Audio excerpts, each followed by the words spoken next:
नमस्कार शेतकरी बांधवांनो, पीक विम्याबाबत शेतकऱ्यांसाठी एक आनंदाची बातमी आहे की जिल्ह्यातील 5,32,000 शेतकऱ्यांना मिळणार 250 कोटीचा पीक विमा। शेतकऱ्यांसाठी ही आनंदाची बातमी आहे।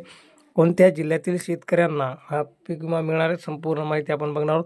तर मित्रांनो, चॅनलवरती जर नवीन आला असाल तर अशाच अपडेट आणि माहितीपूर्ण व्हिडिओसाठी आपल्या चॅनलला सबस्क्राईब मात्र नक्कीच करा, कारण पीक विम्याबाबतची संपूर्ण माहिती आपण आपल्या चॅनलच्या माध्यमातून वेळोवेळी तुमच्यापर्यंत पोहोचत असतो। तर कोणत्या जिल्ह्यातील शेतकऱ्यांना मिळणार आहे पीक विमा तेही बघणार आहोत। तर मित्रांनो, सुरू करूयात व्हिडिओ। तर मित्रांनो, राणा जगजितसिंह पाटील यांनी एक फेसबुकची पोस्ट केलेली आहे। 5 लाख शेतकऱ्यांना रुपये 250 कोटीचा दिलासा। धाराशिव जिल्ह्यातील बहुतांश भागात यंदाच्या खरीप पावसाने झोडपून काढले, त्यामुळे जिल्ह्यातील प्रमुख नदी पीक असलेल्या सोयाबीनच्या क्षेत्राला मोठा फटका बसला आहे। परिणामी सोयाबीनच्या उत्पादनात मोठ्या प्रमाणात घट दिसून आली आहे। खरीपातील मुख्य नगदी पिके असलेल्या सोयाबीनला सर्वाधिक फटका बसल्याने शेतकरी बांधव अडचणीत सापडलेला आहे। नुकसानीची पूर्वसूचना दिलेल्या जिल्ह्यातील शेतकऱ्यांना विम्यापोटी किमान 6,200 ते 6,500 प्रति हेक्टरी सर्व मंडळांना मिळवून देण्यासाठी आपण प्रयत्नशील आहोत। यंदाच्या खरीप हंगामात झालेल्या पावसामुळे शेती आणि शेतकऱ्यांचे मोठे नुकसान झाले।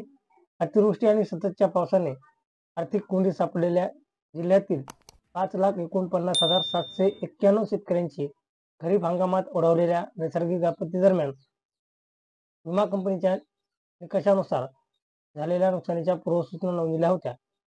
नोंदविण्यात आलेल्या एकूण 5,32,826 शेतकऱ्यांच्या पूर्वसूचना पात्र ठरल्या आहेत। पात्र ठरलेल्या या 5,32,826 पूर्वसूचनांपैकी 4,70,072 पूर्वसूचना एकट्या सोयाबीन पिकाच्या आहेत। वरील सर्व पात्र पूर्वसूचनांचा आढावा जिल्हास्तरीय समितीमध्ये घेण्यात आला आहे। पीक विमा कंपनीने मान्य केलेल्या या सर्व पात्र पूर्वसूचनांचा हेक्टरी रक्कम 6,200 ते 6,500 रुपयाचा प्रस्ताव राज्य सरकारला सादर करण्यात आला आहे। लवकर जिल्ह्यातील शेतकऱ्यांना त्यांचा हक्काचा विमा मिळवून देण्यासाठी आपण प्रयत्नशील असून येत्या महिन्याभरात ही रक्कम शेतकरी बांधवांच्या खात्यात एकूण 250 ते 260 कोटी रुपये जमा होतील।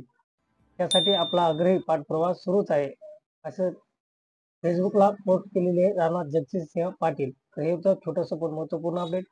भेटूयात पुढील अपडेट, पुढील माहितीमध्ये। तोपर्यंत जय हिंद, जय महाराष्ट्र।